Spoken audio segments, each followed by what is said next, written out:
Welcome to Moments with Marianne.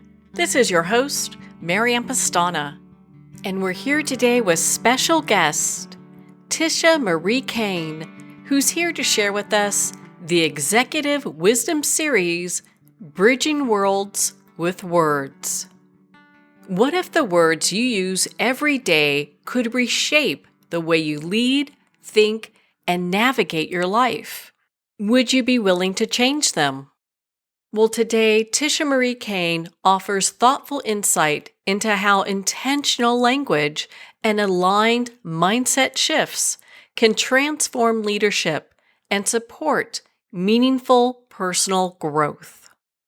Tisha Marie Cain is an executive counsel, C-suite breakthrough mindset coach, clinical hypnotherapist, and multiple #1 best-selling international author and artist who helps people rewire their subconscious, release emotional weight, and transform their relationships with money, power, and self-worth. She works with a wide range of clients, including Fortune 500 executives and visionary leaders, guiding them through deep mindset work, subconscious healing, and unapologetic self-liberation. Tisha Marie Cain is highly sought after for her work in elevating executive mindsets with clarity, confidence, and strategic vision to convert opportunities into measurable advantages. So welcome to the show, Tisha Marie Cain. Hi, Marianne. Thank you for having me back. I'm so excited to be here. Oh my goodness, what an honor it is to have you here and to talk about this. I mean, the series has been so impactful. So, what does it mean to lead with both wisdom and clarity for today's top business leaders? I have been looking forward to this show and these questions, and I'm like so excited. And what's important to know about leading with wisdom and clarity? What's really, really important is that it means leading from the inside out, where decisions aren't fueled by your ego or old subconscious programming. I talk about that a lot, about the subconscious, but it's by grounded awareness and emotional regulation. Let me give you an example. One of my clients, he was a tech founder and he was running $1 million acquisition. And he used to make decisions from a place of stress and speed. And through hypnotherapy and subconscious integration, he learned to regulate his nervous system. And this is so, so important. I don't think we talk about this enough. But through that regulated nervous system, he was able to calm the mental noise and decode the emotional layers beneath his choices. And you know what? Suddenly he started seeing opportunities. He started seeing the risks that were present. And he started seeing people with precision. His team later said that it feels like you're leading from a higher altitude now. And that was such a big win for us. So, wisdom elevates your perception, and clarity makes it actionable. When leaders operate from this state, their presence becomes stability, strategic, and deeply trusted by their teams. It's so important. Well, what a great story. And thank you for sharing that with us. Because I think sometimes leaders feel like either they have to really take long times to make a decision or they have to make quick decisions that sometimes later on they go back and go, gosh, I wish I hadn't done that. So being able to come and make a decision with precision, I mean, how impactful is that? It's really important. And I think it's important that we find the balance between those because it's important to, close loops and move things forward. And it's also important to take a pause and really get clarity out of the situation. So I help C suite and top leaders find the balance between that strategic line of sight that they're needing to really connect in with their teams so they feel this deep sense of trust along the whole way of the goal and the whole way of the project. I'm sure many people are going, okay, I need to sign up for that because that's kind of where the make and break point is for many leaders. So, how can leaders use language with greater intention to create healthier teams and work cultures. I just said this yesterday that language is an energetic architecture. It shapes the safety within your teams, it shapes the trust, and it shapes the psychological climate. When a leader speaks from an unregulated state, and I see this often, their words often carry tension and urgency and confusion. But when intention is grounded, language becomes a tool for coherence. I want to share another story. I once worked with a COO who unintentionally always used language that kept his teams anxious and anxiety ridden. Phrases like, I need this ASAP, and we can't mess this up this time. And so, what I found is his intention wasn't pressure, it was passion. He just had a passion and a love for his company. But through that subconscious rewiring and the dialogue training with him, he reconditioned his internal state and shifted his language to stuff like, let's align our priorities, or here's the outcome that we're all moving towards, and like giving them a line of sight. His team reported feeling safer with him. His team reported being more motivated and more connected to the overall vision of the company. So, intentional language doesn't just communicate, it regulates the emotional field within the organization. This is so important. Well, when we hear someone say something, I need this ASAP, we look at that and for a lot of people, they get anxious just hearing that. Like, oh my gosh, I got to get this done, even though they may have other work on their plate. So being able to use the right words to convey the importance of a project and what they're doing, I mean, how impactful is that? Yeah, it just regulates the whole organization when we strategically use words to get people into action or move into that aligned priorities of the business. And this is what I teach. I'm an expert at this, Marianne, using the right words to get the performance that's needed to full growth into next levels and to the next level leader that they're becoming. So let's touch on that a little bit because I've always found this very intriguing about the work that you do.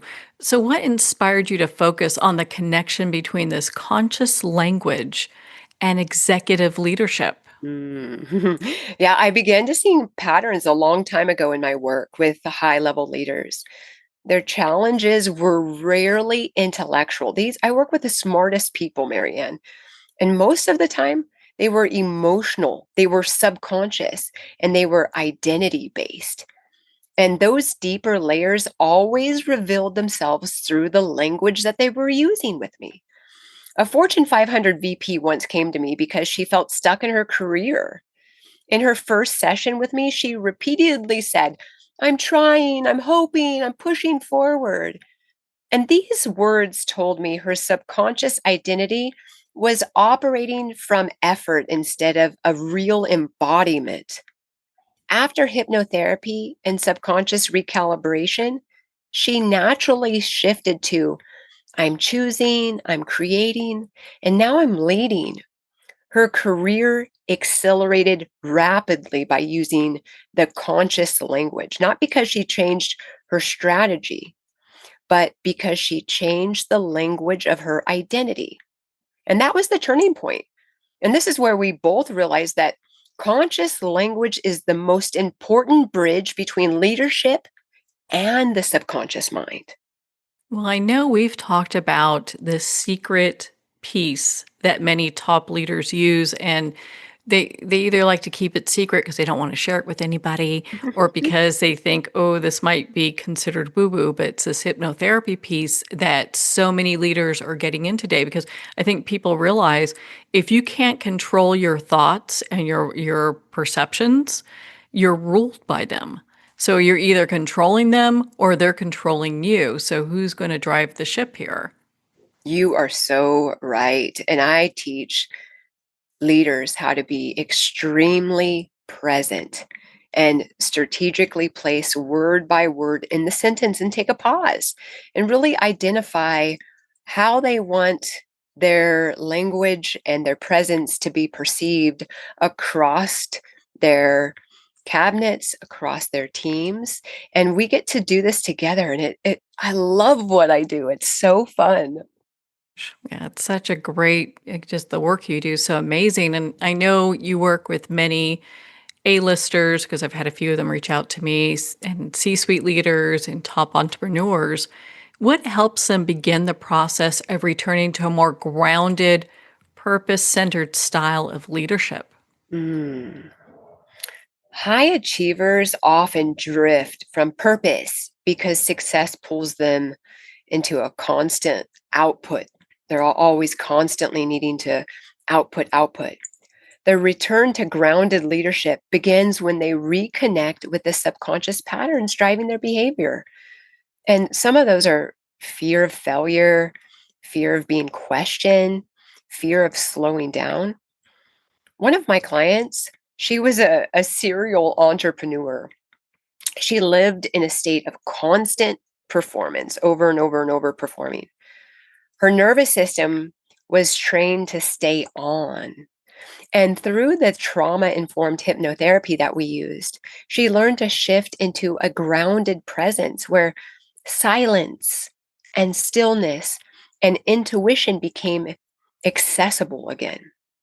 So she later said, for the first time in years, I feel like I'm leading instead of performing. And that was a big win for me. Purpose doesn't return through thinking, it returns through regulating your subconscious mind and remembering who you are beneath all of the pressure. Because I understand, it's pressured times right now, having to perform, having to hustle, having to make those matrix and those KPIs and make sure that you balance out the P&Ls. But if you return to regulating your subconscious mind and being present, this is where it gets to be exquisite. And then we're really in control of how things turn up and how we perceive things around us. We really are. It really is a place of attunement and alignment and clarity. And once you get there, you protect it at all costs. Like you're like, okay, I'm finally here. I've made it. This feels calming.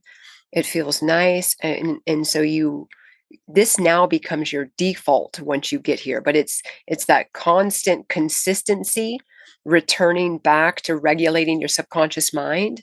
And you do that enough, that becomes the baseline. So, how can leaders identify where their own communication patterns may be creating barriers? Because I think that would really cause some problems. And how can hypnotherapy support them in uncovering and shifting those patterns? Most leaders don't realize their communication patterns are subconscious habits, and that shapes everything. Barriers show up. I've seen them show up like avoiding direct conversations, over explaining to avoid conflict. Sometimes they use vague language or speaking with urgency instead of intention. And hypnotherapy allows leaders to see why these patterns exist. I'll tell you a story. One CFO discovered in a session that her avoidance of tough conversations came from a childhood belief that if I speak up, I cause conflict, that I'm the cause of the problem. And once we rewire that belief through the power of hypnotherapy, her communication shifted naturally and she became direct and calm and clear. Um, Communication doesn't evolve through tools alone. It evolves when the subconscious mind is free from these outdated emotional patterns. In hypnotherapy, I use this to neutralize the major negative emotions. And then those old belief systems get unraveled, and then they can lead from a place of empowerment. And we all want to operate from a place like that. Yeah, it's so important. Like once you get in that alignment, that attunement, that empowerment, it feels like you're flying almost because you're so tuned in and turned on, that again, you protect it because you know this is the sweet spot. This is in the flow where things get to be easy, and we push the easy buttons on everything going forward because we're in that attunement. Well, a lot of what we've been talking about in some ways is about emotional intelligence. So, what role does emotional intelligence and the choice of our words play in building trust in the workplace and in our relationships in general? And this is huge. This is really huge. Emotional intelligence now is the currency of the modern leadership. It's not about understanding emotions, it's about directing the emotional tone of every interaction. And the fastest way leaders communicate this tone is through their words. And that's why I'm so excited to do this program with you, Building Worlds with Words, because I've worked with global leaders, and there was one global sales director who I worked with who often believed that he was being straightforward, but his team interpreted his directness as criticism always. Through subconscious recalibration and this emotional mastery coaching that he and I did, he learned to listen beneath the surface of the conversations and adjust his language accordingly. So after a few weeks of working together, his team's engagement scores rose drastically. When leaders speak with attunement, choosing words that reflect clarity and empathy and intent, trust becomes something they work to earn, but they also, it tends to be a natural extension of their presence. So hypnotherapy strengthens this by rewiring emotional patterns so leaders feel safe. And then they feel safe enough to communicate authentically. What a big piece that is. And so, with thinking of that, how can conscious language help leaders navigate high pressure or difficult conversations? Because a lot of times, a lot of what we learn may kind of fall by the wayside during those times. I was just talking about this morning. High pressure conversations don't require more force, they require more awareness. And conscious language allows leaders to diffuse tension before it escalates by anchoring themselves in clarity and neutrality. One of my CEOs, we worked to deliver news that was difficult about restructuring their community. And historically, he would enter these conversations bracing for conflict, which triggered defensive energy within his team and within the room. And after working together, he learned to frame conversations with grounded, intentional language. And it went something like this: let's walk through the vision behind this decision together. And instead of we need to we need to talk about cuts, right? So this reframing shifted the emotional climate instantly within the room, and he saw it. And it was nice that he reported back because through hypnotherapy, leaders reconditioned their nervous system to stay regulated under pressure. And this allows their language to stay clear and allows for them to be compassionate and yet firm and not reactive. Conscious language becomes a tool, and it becomes a tool for stability. It becomes a tool for direction and emotional leadership. It's really, really important. So, when you see a leader in an organization start really working on himself or herself and doing the hypnotherapy, using conscious language, regulating themselves, and being able to bring in that emotional intelligence, are you seeing a shift within their organization as well? Oh, absolutely. That they often report out the amount of success that they're personally getting, but how it's rippling out into their teams. And they report back that, they feel more alive and more connected and more fulfilled and more calm and more present. It's these common denominators along the way that just shifting words It's a game changer when you start using this conscious language and shifting your words. You get your teams to perform at higher levels, and it really is simple, but people make it seem hard. Such a great way to bring such positive change to an organization that may be really having a difficult time. It really is. Words I'm kind of a word nerd anyway. I love the power of words and strategically placing words in sentences to get what we want. The subconscious mind doesn't remember negative language. So what do we do when we are at the swimming hole with the children and the lifeguard says, "Don't run." The children often run. So what we want to do is tell people and more importantly, children what we want them to do. Please use walking feet. And that rewires the subconscious mind by telling children what we want them to do versus what we don't want them to do, because the subconscious mind doesn't remember those negatives. So we use that in the business perspective too. Having teams say, hey, let's get more aligned with our goals, or we're all moving forward together versus let's make cuts, or I need this ASAP, and use the wrong language, and they're getting the wrong results. And no one likes to work with someone that pressures them. So So true. I know you've worked with so many Fortune 500 leaders and level leaders. What qualities do the most growth oriented executives share? Mm. I think number one would be radical self awareness. They know when and where their bottlenecks are. Number two would be emotional maturity. They don't let their ego dictate their decisions. And three, the willingness to rewire the subconscious. They understand real transformation happens intentionally and internally. But what they most often need to evolve is the ability to receive feedback without defensiveness, the courage to release outdated identities. Some of these leaders are the fixer, the driver, and we get to have a deeper relationship with intuition and emotional resonance. One of my CEOs that I supported here recently used to say, I rely on logic, not feelings.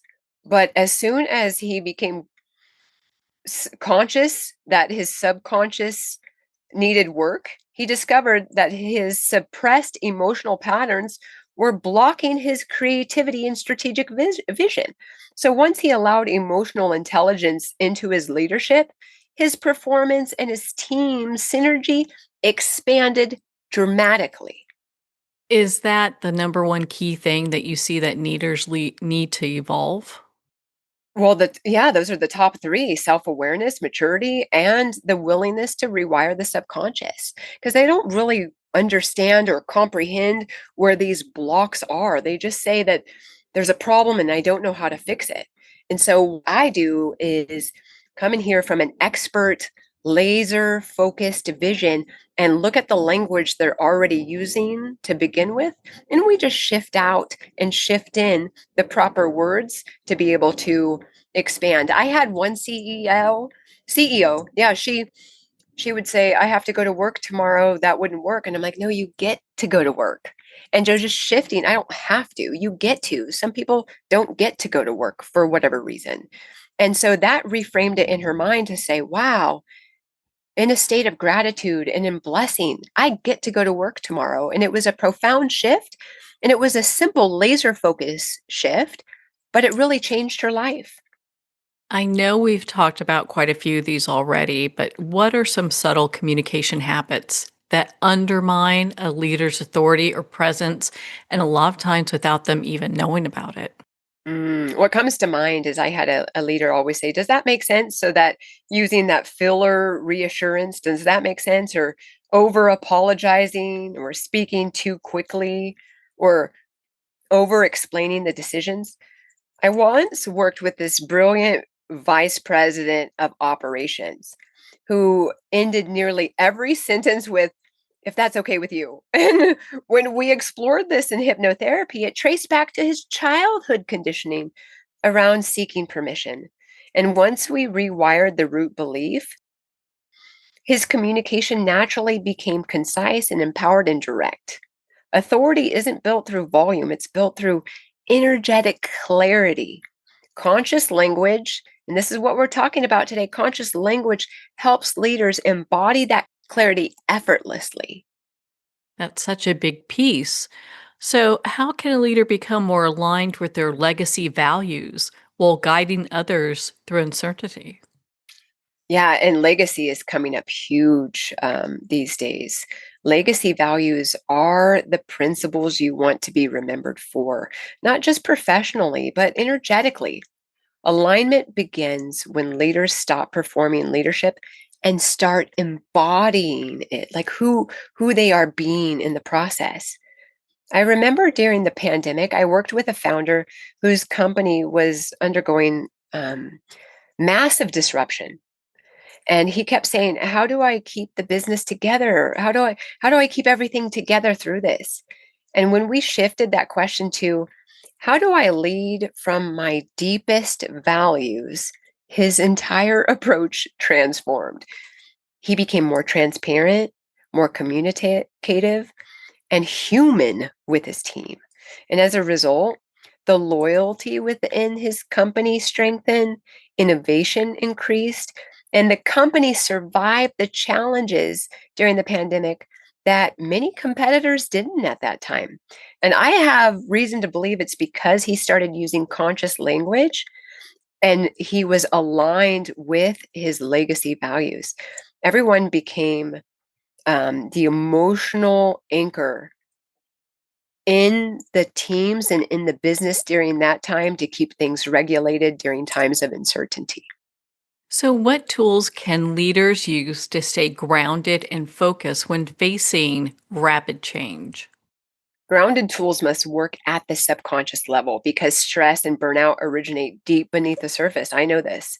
The tools I use with executives, I have my radical breakthrough hypnotherapy protocol, and this rewires automatic stress responses. I often teach about a breath recalibration sequence, language reframing. I use NLP patterns, and this breaks the reactive loops in their minds. So there's a series of protocols that I use to help C suite executives get more grounded and more focused. One CFO once told me that these practices, especially my radical breakthrough hypnotherapy protocol, saved his leadership during a $300 million merger. And he said, for the first time in my career, I stayed grounded and present even when everything was shaking beneath his feet. And I was like, yes, that was such a big win. So stability isn't an external condition, it's an internal skill set. And this is what I teach. Well, you work with so many people in such deep and compelling ways, aside from the coaching that you do, the counseling that you do, but also the hypnotherapy is such a big piece. And I don't think people really understand what a game changer that is when they combine the two. I don't think that people really understand the value of hypnotherapy, but it is on the rise because I have top leaders reaching out to me, and it's the cheat code. I keep saying that hypnotherapy is the fast track. Let's get in here and get this done. Let's understand and comprehend what the subconscious beliefs and programmings are running in the background, and let's switch them out for what is more aligned with their legacy values and goals and purposes. And so hypnotherapy is on the rise, and I'm so excited to be a steward of this modality and bring it into businesses across the globe because it's making profound change, and we're seeing the strategy and the matrices along the way that are showing that this is one of the top modalities that are being used. So, how can leaders strengthen their ability to listen in a way that transforms their relationships at work? Because I think listening is such a big piece. It really is a big piece, and I laugh because I always say I have more words than the Bible concordance. I'm a good talker, and I know what I'm talking about, and I'm being called to listen more. And so what I've found in my studies lately is transformational listening is more than just hearing the words. It's hearing the energy and the emotion and the intention behind the words.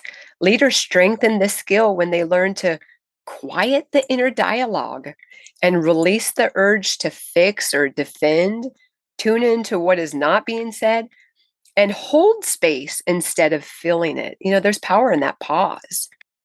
Do you feel that leaders sometimes are such in a rush to make decisions that they forget that power of the pause? Absolutely. And one of my clients, they were a marketing executive, transformed her entire leadership trajectory by mastering this deep listening and pausing and not having to want to fix it. Just hearing her employees out. The team conflicts decreased, creativity soared within her business, and she built trust with her employees by just listening and holding space. I think that's just what a great place to work in if you can have a leader with that type of space that they're giving their employees. Absolutely. And this is where hypnotherapy also comes in. It helps leaders become present enough to listen without filtering everything through their past fears or their assumptions. When presence becomes the baseline, relationships naturally deepen. And so when you have someone that's at the top of the chain in their business and they're really solid and grounded in the presence and holding space, and operating from a place of attunement and alignment, it really ripples out into the teams and into their corporations. That energetic attunement coming from the top. What is one powerful mindset shift that can help executives and just leaders? I mean, entrepreneurs, people who are running their own businesses, small business leaders, move from being a reactive leader to an intentional leader.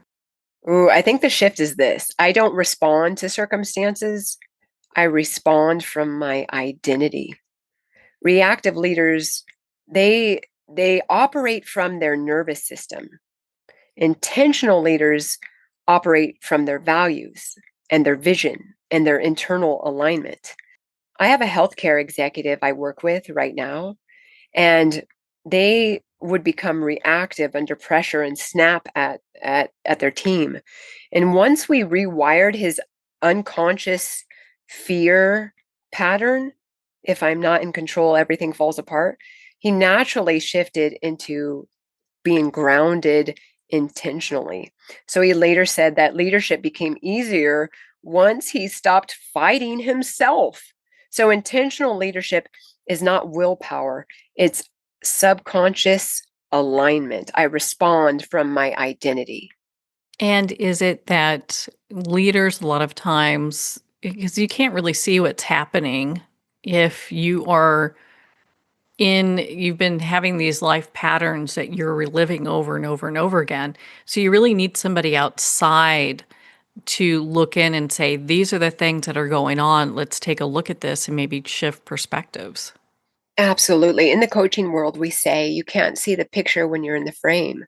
So when you're living it every day, you can't give, um, it's also called a perceptual position in NLP world, stepping outside of yourself and looking at it through someone else's eyes. So when you're able to hire an executive like me or someone outside of the frame, you really get to do a deep dive into what is real and what's really there to be able to comprehend what needs to be shifted out. That's such an important piece. How can conscious communication support an organization's long term vision and mission? I love conscious communication. Conscious communication builds clarity and it builds momentum. Without it, missions stay conceptual in the brain. For example, I supported a high growth company whose teams were misaligned in every which way to Sunday. They were so misaligned, not because they disagreed, but because leadership communicated vision with vague language. Like, we're moving towards innovation. What does that really mean, really? And so once we refine their communication to specific, emotionally resonated language, the entire company aligned around a common energetic frequency. And within, it was probably 5 or 6 months, productivity rose, turnover dropped, and project execution accelerated. Clear words create clear pathways. And this is what I teach. Let's be very clear on where we want to go, because that's going to be a clear pathway for everyone to follow. So, conscious communication is strategic infrastructure. So I know that you teach your clients to simplify their inner dialogue. And how does doing this improve performance and overall well being? Yes, as the subconscious mind responds to simplicity. When leaders are overwhelmed, their inner dialogue becomes noisy and fragmented and fear based. And simplifying it reduces cognitive overload and restores emotional clarity. And so I've worked with an executive who had the inner self talk. It was a constant stream of what if, what if, what if, and it exhausted him.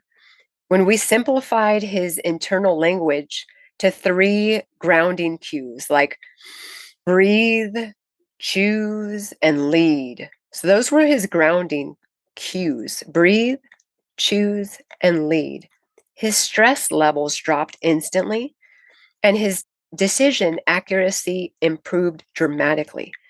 So, simplified inner language created a regulated internal environment where performance became effortless instead of him feeling drained all of time with the language of what if.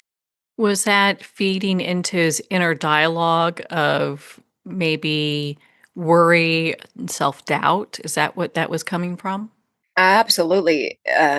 To be more clear, it came from a fear based system that he anchored in when he was 3 years old. And so we went back and neutralized that fear with hypnotherapy. And once we did that, he didn't really use the language what if anymore. And it was profound to see, because when you first get someone, you can see all of the things that are holding them back and all the barriers that they can't see. And through the power of hypnotherapy, we unravel those.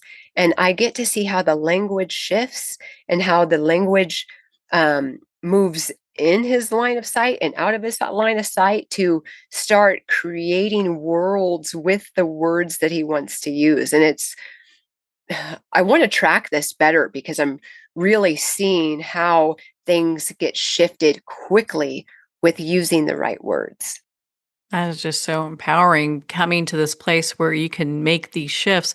And it's interesting how this gets locked in at such an early age.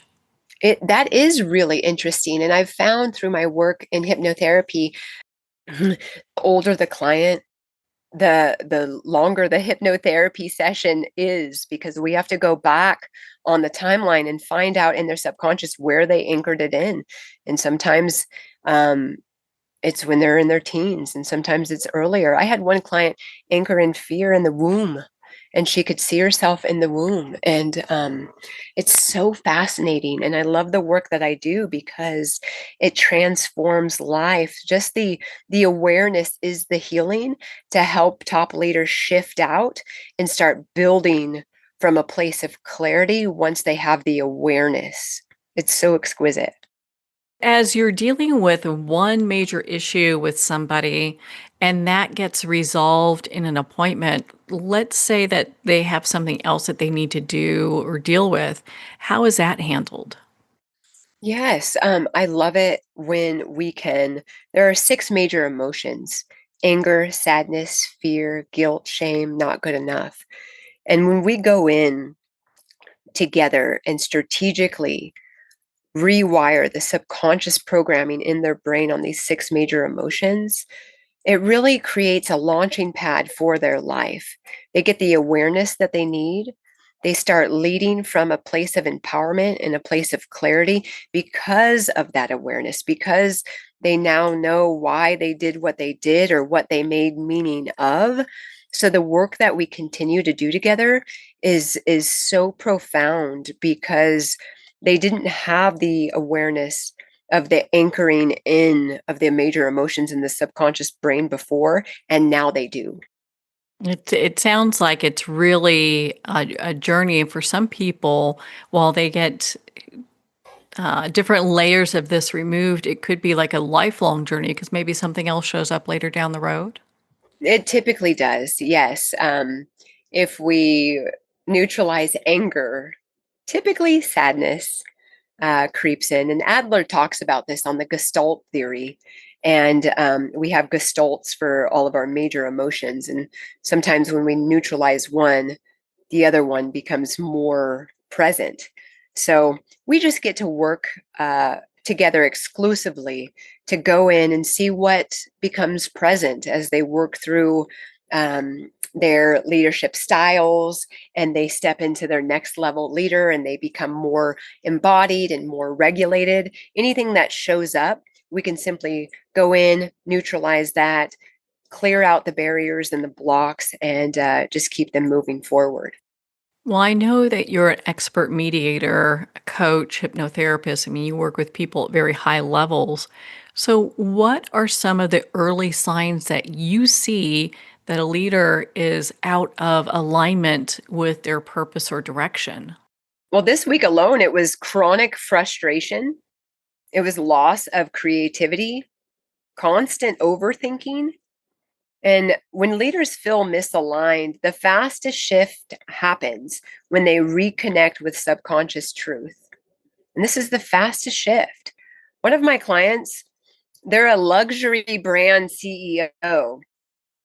She realized she no longer resonated with the identity that she had built. And through hypnotherapy, she reconnected with her deeper calling. And within months, she launched a new division that reignited her passion and doubled her revenue. So alignment creates expansion and misalignment creates resistance. So the more you're in alignment, the more expansion happens. And I see this in my own life. The more aligned I am with my highest joy and my highest bliss, the more expansion happens in my life. And I teach these tools to these top level leaders so they can just be in their channel and be in their alignment and their highest passion, and they shift out of resistance and into expansion. What a beautiful place to be in to be able to see that take place. And especially when they can make a shift like that and things change so dramatically. I just feel so excited for them because they've shown up to do the work. And this work isn't for everyone. I mean, it's hard work to be able to go in and see what has been blocking them and being willing to say, okay, hey, I need a little extra support outside of myself, and can you help me? And I just feel so blessed and privileged to be able to support um, top leaders to be more aligned and more expansive and connect into their deeper calling. Seems that leaders nowadays, like the big keywords, is that they're looking for innovation and creativity to really take place in the workspace. So, how can leaders create the space for this, the innovation, the creativity, through the way that they speak and the questions Mhm. that they ask? Absolutely. Innovation thrives in psychological spaciousness. Leaders create the spaciousness through language that invites exploration rather than demanding solutions. So we get to explore questions like, what's another possibility we haven't considered? Or if there were no more constraints, what would be our bold move? What would this look like from a higher vantage point? If we use questions like that, that is going to create psychological spaciousness. One of my engineering VPs, I got to tell you about him. I worked with him and shifted out his communication from task driven to inquiry driven, if that makes sense. His team produced their most innovative product in 8 years because they felt liberated to think creativity with creativity. And your language becomes the container that creativity grows inside. So being able to shift into things that are more expansive helps creators with innovation and helps teams follow them and innovate right behind them. It's really keeping that space open based on the language that they're using. Absolutely. And just keeping open-ended spaciousness for them and not putting a cap on it is what I've seen has led to massive growth in the last few months with a few of these top leaders. What a great place to come from.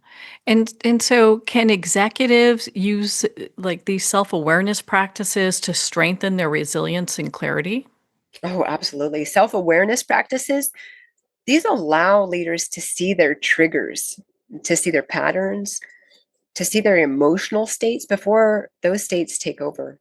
Practices I give my clients: hypnotherapy for subconscious pattern, emotional mapping, breath anchoring, somatic awarenesses, conscious language audits. I'm always doing an audit. One of my clients told me, once I understood my triggers, I stopped reacting like a wildfire, he said. His clarity rose and his leadership softened. His results multiplied. And he always referred to himself as a wildfire. And I'm like, why are we using those types of words? And so once he started shifting into self awareness, his leadership began to be more sustainable and use words like, I'm passionate about what we're doing. I'm looking forward to the next level growth instead of this wildfire that um, made everyone feel frenetic. It's like he's going to torch the ground as he goes, you know. That's how I felt too. I was like, why are we continuing to use this language? And I think we get stuck in these language loops. And so that's why building worlds with words is so important. And it's a whole changer if we can just shift out of these loops like, I'm a wildfire to something more. Hey, I'm so aligned with our legacy driven goals that everyone's going to be able to see them and move collaboratively towards them. It's so beautiful. Well, and our words really matter. And so when we're bridging the executive worlds, the leadership worlds with business, with relationships, what have you, we have to be so careful about the words we choose. Yeah, we do. And I'm laughing because I train my family at home and my children know this as well. And I get corrected at home, even though I'm an expert in words. I sometimes get corrected too, and my kids are well on their way to creating the worlds that they want to build with the words that they choose and use.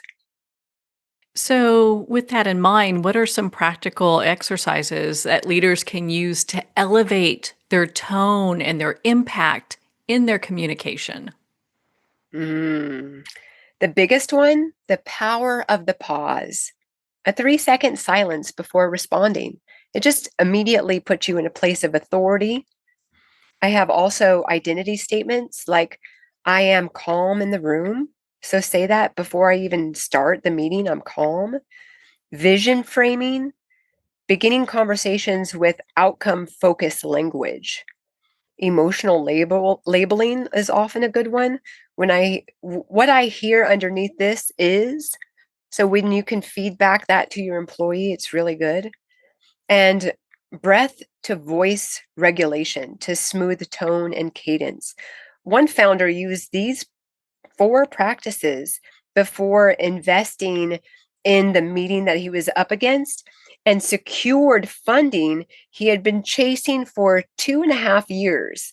His communication shifted from anxiousness to being more authoritative because of the power of the pause or saying, I am calm before I even walked into the room. And so these simple practices help leaders elevate the tone and their impact and create extraordinary outcomes within their personal identity and their teams. And that's what we want to do is be able to empower our teams and the people that we're in relationships with, because it's not just the people we work with, it's our clients and our consumers. It's everybody. It actually is. And I've worked with these C-suite executives, and no one says I. Everyone says we. We're in this together. We're doing this together. And if you're empowered and they're empowered, the sky is not the limit. You could create anything and everything that you want by strategically using words to grow the company and grow your aspects of what is possible through your word choice. And everyone becomes aligned, attuned, calm, and intentional. What message do you want business leaders to walk away from, especially with this conversation? Let's see. I want leaders to know that their greatest advantage isn't their strategy or intelligence or expertise or their experience. It's their inner alignment. When the subconscious is clear, when language is intentional, and when presence is grounded, leadership becomes a force that transforms everything it touches.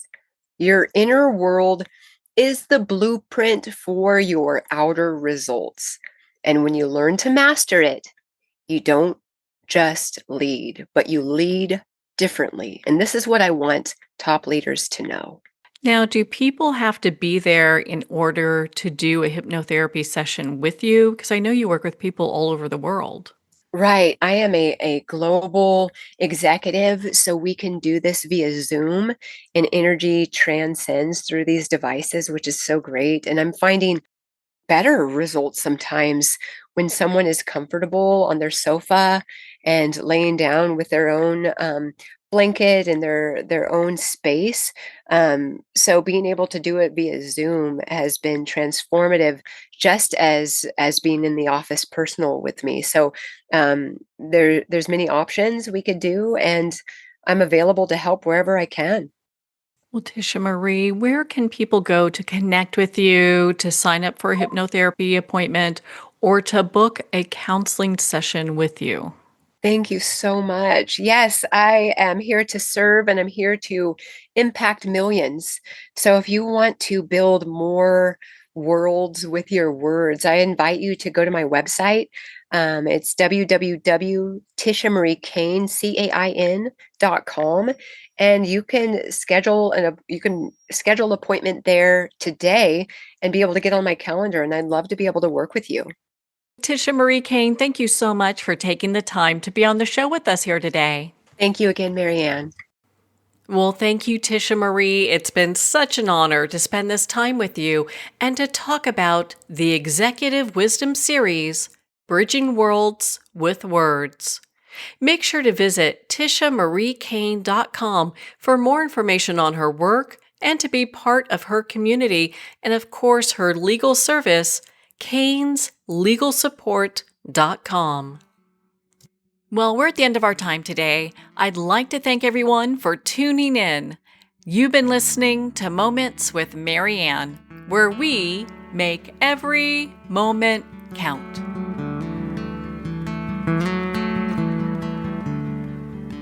In a single moment, your life can change. Moments with Marianne is a transformative hour that covers an endless array of topics with the best of the best. Her guests are leaders in their fields, ranging from inspirational authors, top industry leaders, and business and spiritual entrepreneurs. Each guest is gifted and a true visionary, a recognized leader in her own work, and while teaching others to develop, refocus, and grow, Marianne will bring the best guest and sometimes a special surprise. Don't miss this. You never know just which moment will change your life forever. Make sure to tune in and visit momentswithmarianne.com for more information.